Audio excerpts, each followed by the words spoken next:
সাংস্কৃতিক ঐক্যমঞ্চৰ উদ্যোগত তথা বৰপথাৰবাসী ৰাইজৰ সহযোগত দ্বিবাৰ্ষিক বাহা সন্মিলনৰ আজিৰ মুকলি সভাৰ সন্মানীয় সভাপতি মহোদয়,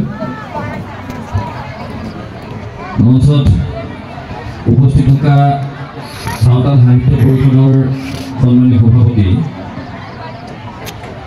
শ্ৰদ্ধাৰ বোপাৰাম হাজদা ডাঙৰীয়া, আজিৰ এই অনুষ্ঠানটোৰ মুখ্য অতিথি হিচাপে আপোনালোকৰ মাজত বক্তব্য প্ৰদান কৰা সাঁওতাল ছাত্ৰ সন্থাৰ কেন্দ্ৰীয় সমিতিৰ সাধাৰণ সম্পাদক দীপাংকৰ হেমব্ৰম ডাঙৰীয়া, সাঁওতাল ছাত্ৰ সন্থাৰ উপসভাপতি ভাতৃপ্ৰতিম লক্ষীকান্ত হেমব্ৰম ডাঙৰীয়া, আমাৰ মাজত উপস্থিত থকা বিশিষ্ট সমাজকৰ্মী ৰাজীৱ শইকীয়া ডাঙৰীয়া, বৰপথাৰ মহাবিদ্যালয়ৰ প্ৰবক্তা ভাতৃপ্ৰতিম বিপুল কলিতা ডাঙৰীয়া, ৰতেশ্বৰ মজলীয়া বিদ্যালয়ৰ প্ৰধান শিক্ষক আমাৰ আঁতৰে শ্ৰদ্ধাৰ শিক্ষাগুৰু হৰেণ হাজৰিকা ডাঙৰীয়া, সমাজকৰ্মী ৰূপক কোঁৱৰ ডাঙৰীয়া, ধুনাচান গাড়ীগাঁও মাধ্যমিক বিদ্যালয়ৰ সন্মানীয় শিক্ষাগুৰু প্ৰদীপ শৰ্মা ডাঙৰীয়া, বৰপথাৰৰ অন্য এগৰাকী বিশিষ্ট সমাজ সেৱক, সমাজৰ লগত জড়িত এজন ব্যক্তি হৰিশ টুডু ডাঙৰীয়া, আমাৰ আটাইৰে শ্ৰদ্ধাৰ আটাইৰে সন্মানৰ এই অঞ্চলৰ সাংস্কৃতিক কৰ্মী, সমাজৰ লগত জড়িত সোণেশ্বৰ শইকীয়া ডাঙৰীয়া, প্ৰণৱ হাজদা ডাঙৰীয়া, লক্ষীনন্দ হাজদা ডাঙৰীয়া, জিতেন মুৰ্মু, লক্ষীবন কিশোৰকে প্ৰমুখ কৰি উদযাপন সমিতিৰ সন্মানীয় বিষয়ববীয়া কৰ্মকৰ্তাসকল, মোৰ সন্মুখত আসন গ্ৰহণ কৰি থকা আই মাতৃসকল, বয়োজ্যেষ্ঠসকল, অতিকৈ মৰমৰ ছাত্ৰ ছাত্ৰী বন্ধু বান্ধৱীসকল, আটাইৰে প্ৰতি যথাযোগ্য শ্ৰদ্ধা আন্তৰিক অভিনন্দন আৰু শুভেচ্ছা জ্ঞাপন কৰিছোঁ। দীঘলীয়াকৈ কথা নকওঁ, লক্ষীয়ে বৰ ধুনীয়াকৈ ক'লে কি কৰিব লাগিব, কেনেধৰণে আগবাঢ়িব লাগিব ভৱিষ্যতৰ দিনত। পুৰণি এটা জনগোষ্ঠীয়ে আজিৰ তাৰিখত মৰ্যাদা নাই পোৱা, মৰ্যাদা পাবৰ কাৰণে আমি ৰাজপথলৈ যাব লাগিব। এই কথাবিলাক আপোনালোকৰ আগত অৱগত কৰিলে মোৰ ভাল লাগিল এটা কথাই যে বোপাৰাম হাজদা ডাঙৰীয়া এটা কথা কৈছে যে আমি এখন কিতাপ প্ৰস্তুত কৰাৰ প্ৰয়োজন আছে। অনুষ্ঠানটো পতাৰ ইতিহাস হিচাপে সেইখনেই থাকি যাব। মই ভাবিছোঁ ভৱিষ্যতৰ দিনত উদযাপন সমিতিয়ে তেনেকুৱা ধৰণৰ ব্যৱস্থা গ্ৰহণ কৰিব। বৰ কুমলীয়া হৈ আছে, 2 বছৰ হৈছেহে। আচলতে এনেকুৱা এটা অনুষ্ঠান পতাটো বৰ সহজ কথা নহয়। উদযাপন সমিতিৰ প্ৰণৱহঁতে চাগে জানে, লক্ষীহঁতেও গোটেই কথাটো উপলব্ধি কৰিছে বা জিতেনহঁতে। মই উদযাপন সমিতিৰ যিসকল ব্যক্তিয়ে এনেকুৱা এটা অনুষ্ঠান পাতিবৰ কাৰণে সাহস কৰিলে তেওঁলোকৰ কাৰণে ৰাইজক এটা হাত চাপৰি মাৰি তেওঁলোকক অভিনন্দন জনাবৰ কাৰণে অনুৰোধ জনাইছোঁ। সকলোৱে হাতবিলাক মোহাৰি থৈ এনেকৈ সোমোৱাই থৈ দিছে। বৰ কষ্ট হয় পাতিবলৈ, আৰু জাতিগতভাৱে পাতিবলৈ আৰু কষ্ট হয়। তেওঁলোকে বৰ কষ্ট কৰি অনুষ্ঠানটো পাতিছে। মই ভাবিছোঁ তেওঁলোকে এই হাত চাপৰিৰ জড়িত ভৱিষ্যতৰ দিনত শক্তিশালীভাৱেৰে এই অঞ্চলতে আকৌ এনেধৰণৰ অনুষ্ঠান পাতিবৰ কাৰণে সক্ষম হ'ব। বাহা সন্মিলন কি আচলতে ময়ো জনা নাছিলোঁ। খোলাখুলিকৈ কৈছোঁ যে বিদুলে মোক সুধিছে যে দাদা কি হয় এইটো, আমি কোনেও নাজানো। বোপাৰাম হাজদা ডাঙৰীয়াই যেতিয়া কথাখিনি ক'লে তেতিয়া আমি কিছু কথা জানিব পাৰিছোঁ যে এয়া আচলতে এপাহ ফুলৰ লগত জড়িত। মই ভাবিছোঁ ইয়াত অকল এপাহ ফুল, বনৰীয়া ফুল বা এনেকৈ ঘৰত লগাই ফুল নহয়। মই ভাবিছোঁ যে ইয়াত যিমান ছাত্ৰ ছাত্ৰী আছে প্ৰতিগৰাকী একোগৰাকী ফুল হয়। আমি ফুলপাহক কেনেকৈ ধৰণে সযতনে আগবঢ়াই নিম বোপাৰাম হাজদাই কৰিছে। তেওঁলোকে আচলতে সাঁওতাল সমাজখনৰ বিষয়ে, সাঁওতাল কি আছিল, বৰ্তমানে কি হৈ আছে তাৰ ওপৰত ৰিচাৰ্চ কৰাৰ প্ৰয়োজন আছে। যে শিক্ষাই জ্ঞানেই আচলতে পৃথিৱীক শাসন কৰিব পাৰে।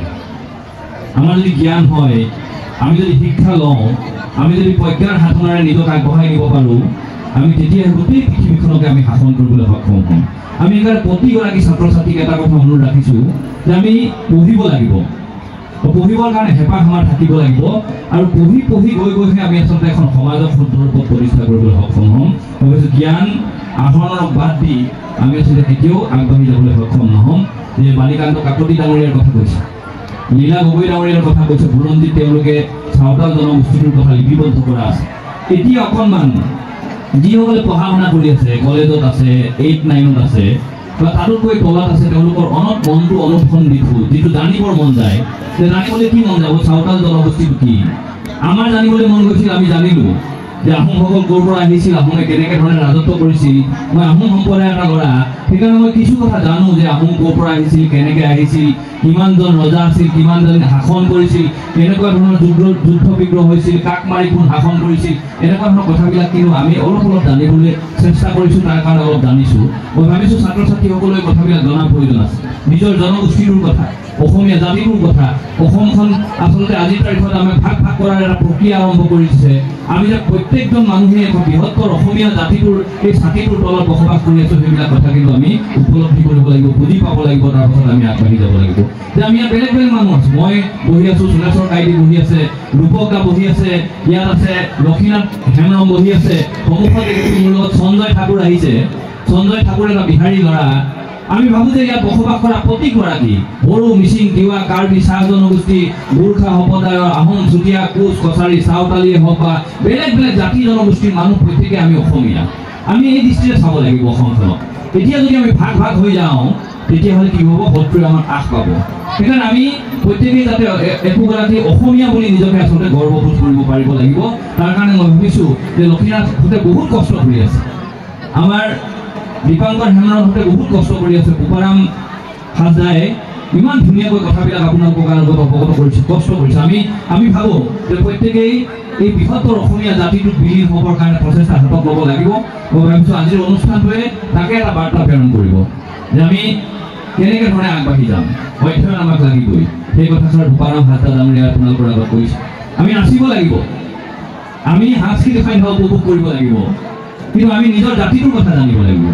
অকল নাচিলোঁ, বাগিলোঁ, গুচি গ'লোঁ, ঘৰত গৈ শুই থাকিলোঁ, ইয়াৰ পৰা কিন্তু এটা আমি ভৱিষ্যত প্ৰজন্মই আচলতে ভাল বাৰ্তা এটা লৈ যাব নোৱাৰিম। মই ভাবিছোঁ যে যি অনুষ্ঠান পাতিছে, কষ্ট হৈছে, আপোনালোকে জানেই আজিৰ তাৰিখত কি অৱস্থাৰে অসমখন চলি আছে, তাৰ মাজতো এনেকুৱা ধৰণৰ আপোনালোকক মাতি আনি জেগাডোখৰ দিছে।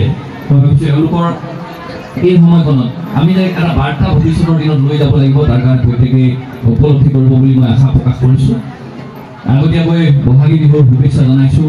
বহাগ আহিলে আমি এবাৰ আশা কৰিছোঁ বহাগটো আমাৰ সমন্বয়ৰ বহাগ হওক, ইয়াত বসবাস কৰা প্ৰতিটো জাতি জনগোষ্ঠী আমি একেলগে আগবাঢ়ি যোৱাৰ বহাগ হওক, এইটো সম্প্ৰীতিৰ বহাগ হওক, যে যি বহাগে আচলতে আমাক প্ৰত্যেককে সম্প্ৰীতিৰে বসবাস কৰাৰ এটা প্ৰক্ৰিয়া আৰম্ভ কৰক। কিন্তু আমি ভাবোঁ যে আমি প্ৰতিশ্ৰুতিৰ বহাগ হওক, আমি যাতে প্ৰতিগৰাকী মানুহে একোগৰাকী অসমীয়া হৈ জীয়াই থকাৰ প্ৰতিশ্ৰুতি লওঁ, তাৰ কাৰণে আমি প্ৰত্যেকেই পদক্ষেপ গ্ৰহণ কৰিব লাগিব। মই দীঘলীয়াকৈ নকওঁ, বিপুলহঁত আছে, কলেজৰ কথা ক'ব, পঢ়া শুনাৰ কথা ক'ব, কিন্তু মই ভাবোঁ যে আমি প্ৰত্যেকগৰাকী একোগৰাকী অসমীয়া নহয়, আমি হয়নে নহয়? আপোনালোক বেলেগ বেলেগ আহিছে মানুহ, কোনোবা সন্মুখত কোনোবা শইকীয়া বৰা উপাধিৰ মানুহ থাকিব পাৰে, কোনোবা মানে হেমৰম উপাধিৰ মানুহ থাকিব পাৰে, প্ৰত্যেকে আমি অসমীয়া, সেই চিন্তাটো মনত লাগিব। নহ'লে এতিয়া অসমখন ভাগ কৰিছে, হিন্দু মুছলমানৰ নামৰ ৰাজনীতি হৈছে। এতিয়া আমি হিন্দু মুছলমান ৰাজনীতি কৰি আছে, আমি কোনোবাই আঁতৰৰ পৰা চাই আছোঁ যে এই ৰাজনীতিটো কৰিছে, তেওঁলোকে হিন্দু মুছলমান লাগি থাকক, আৰু কেইদিনমান আছে খ্ৰীষ্টিয়ান আৰু হিন্দুৰ মাজত লগাই দিব। এইটো অকল আমাৰ ঘৰলৈকে নহয় দেই, এইটো প্ৰত্যেকৰ ঘৰলৈকে আহি গৈ থাকিব।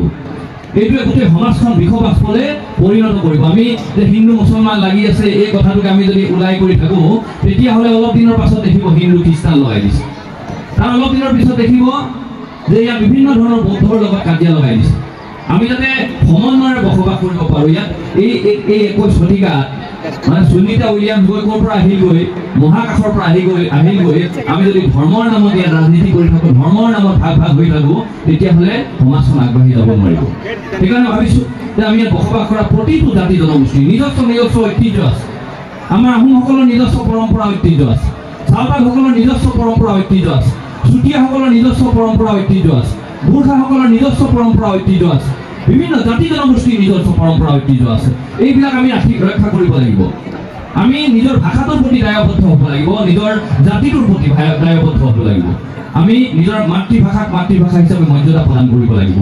যিসকল চাওতালী ল'ৰা ছোৱালীয়ে নিজৰ মাতৃভাষা নাজানে, তেওঁলোকক মই অনুৰোধ ৰাখিছোঁ যে নিজৰ ভাষাটোৰ প্ৰতি শ্ৰদ্ধা হওক। আমি ইংৰাজী জানিব লাগিব, হিন্দী জানিব লাগিব, তামিল, তেলেগু চব জানিব লাগিব, কিন্তু নিজৰ মাতৃভাষা মাতৃদুগ্ধৰ দৰে পবিত্ৰ। নিজৰ মাতৃভাষাটোৰ প্ৰতি শ্ৰদ্ধা কৰিব পৃথিৱীৰ যিমানবিলাক দেশ আগবাঢ়ি গৈছে আপোনালোকে নাভাবিব ইংৰাজীয়ে আগবঢ়াই লৈ গৈছে, আপোনালোকে নাভাবিব হিন্দীয়ে আগবঢ়াই লৈ গৈছে। পশ্চিমত হিন্দী নচলেই, চলে জানো? ভাৰতবৰ্ষৰ পশ্চিম প্ৰান্তত নচলে নহয় হিন্দী। সেইবিলাক দেশ ৰাজ্য আগবাঢ়ি গৈছে নহয়। আমি মাত্ৰ আমি নিজে ইংৰাজী প্ৰীতিৰ প্ৰতি আগবাঢ়ি গৈ যে আমি আমাৰ ল'ৰাটোক নিজৰ ল'ৰাটোক ইংৰাজী মাধ্যমত পঢ়িবলৈ দিয়াৰ পাছত আমি ঘৰত গৈ কৈ ভাল পাওঁ যে মোৰ ল'ৰাটোৱে মাতৃভাষা ক'ব নাজানে, মোৰ ল'ৰাটোৱে মাতৃভাষা অসমীয়া লিখিব নাজানে, এনেকুৱা ধৰণৰ কৈ গৰ্ব কৰা কিছুমান অভিভাৱক আছে। এইবিলাকে দেশখনক একো নতৰাই, কিন্তু মই আপোনালোকক ক'লোঁ। সেইকাৰণে নিজৰ ভাষাটোৰ প্ৰতি দায়বদ্ধ হ'ব লাগিব। ইংৰাজী জানিব লাগিব, হিন্দী জানিব লাগিব। আমি ইয়াত বিভিন্ন ধৰণৰ জাতি জনগোষ্ঠীৰ ভাষা আছে, প্ৰতিটো ভাষা আমি জানিব লাগিব, কিন্তু নিজৰ মাতৃভাষাৰ প্ৰতি শ্ৰদ্ধাশীল হ'ব লাগিব। মই ভূপাৰাম হেমৰাম ডাঙৰীয়া আছে ইয়াত, আমাৰ লক্ষী আছে। মই ভাবিছোঁ এওঁলোকে অনুষ্ঠানটোৰ জৰিয়তে এটা কথা অৱগত কৰিব বিচাৰিছে যে ভাষাটোৰ প্ৰতি শ্ৰদ্ধাশীল হওক। নিজৰ ল'ৰাটোক, নিজৰ ছোৱালীজনীক আপোনালোকে নিজৰ ভাষাটো মাতৃভাষাৰ জৰিয়তে আচলতে নিজৰ আগবঢ়াই নিবৰ কাৰণে প্ৰচেষ্টা হাতত লওক বুলি আশা প্ৰকাশ কৰিছোঁ। মই দীঘলীয়াকৈ নকওঁ, সকলোলৈকে শুভেচ্ছা জ্ঞাপন কৰিছোঁ। এই অনুষ্ঠানটোত মাতি আনি আপোনালোকৰ মাজত চিনাকি হ'বৰ কাৰণে যিটো পৰিৱেশ দিলে তাৰ কাৰণে উদযাপন সমিতিৰ প্ৰতিগৰাকী বিষয়ববীয়াক ধন্যবাদ জ্ঞাপন কৰিছোঁ। আগন্তুক ৰঙালী বিহুৰ শুভেচ্ছা জনাইছোঁ। আৰু আমি সকলো সমন্বয়েৰে থাকিম, একেলগে থাকিম, আমি সকলো অসমীয়া হৈ জীয়াই থাকিম। এই কথাবিলাক আপোনালোকৰ আগত কৈ মোৰ ক'বলগীয়াখিনি ইমানতে সামৰণি মাৰিছোঁ। জহাৰ কওকচোন এবাৰ, সকলোৱে হাত দাঙি কওক না, ভাল লাগিব। ইয়াত বসবাসত যিমান মানুহ আছে চবেই হাত দাঙক নাই এবাৰ, মানে যিমান বহি আছোঁ পেণ্ডেলৰ তলত হাতখন দাঙক নাই এবাৰ। ইমান কষ্টকৈ ল'ৰাকেইটাই লক্ষী এখিলা হাত দাঙকচোন এবাৰ, হাত দাঙক, কিনো অসুবিধা হ'ব? দুখন নেলাগে, এখন হাত দাঙি চিঞৰি দিয়ক না। ৰাজহুৱা কাৰণে এবাৰ জহাৰ, সকলো অতিথিৰ কাৰণে এবাৰ জহাৰ। আৰু ৰাজুদাৰ মানে খুব ঘৰুৱা সম্পৰ্ক, এতিয়াৰ পৰা নহয়, বহুত আগৰ পৰা। যেতিয়া ৰাজুদাই ষোল্লখন ছাত্ৰ সন্থাৰ মুখ্য সাংগঠনিক সম্পাদকৰ দায়িত্বত আছিলে, তেতিয়া তাৰ আগমুহূৰ্তৰ পৰা ৰাজুদা কাৰ্যনিৰ্বাহক গোলাঘাটৰ সম্পাদক নে সাধাৰণ সম্পাদক আছিল, প্ৰেছিডেণ্ট সভাপতি থকাৰ পৰা আমাৰ তেখেতৰ লগত এটা ভাল সম্পৰ্ক। গতিকে ভাল লাগিলে আমাৰো। আৰু ৰাজুদা আহিছে, আমাৰ বৰপথাৰ কলেজৰ প্ৰভক্ত ছাৰ আহিছে, ছাৰৰ লগত মই ইতিমধ্যে কথা পাতিছিলোঁ ৰত্নেশ্বৰ প্ৰাথমিক বিদ্যালয় প্ৰধান শিক্ষক ছাৰৰ লগত মই যথেষ্ট কথা পাতিছোঁ। ভাল লাগিছে সকলোৱে, আৰু সহযোগ কৰিছে, বিশেষকৈ ৰাজুদাই গোটেই কথাখিনি কৰি আছে, সকলোৱে মনোযোগেৰে শুনিছে। তাৰ কাৰণে আকৌ এবাৰ সকলোকে জোৰকৈ হাত চাপৰি বজাবলৈ অনুৰোধ জনাইছোঁ। মই আটাইকে ধন্যবাদ জনাই মোৰ ক'বলগীয়াখিনি ইমানতে সামৰণি মাৰিছোঁ। ধন্যবাদ। জয় আই অসম।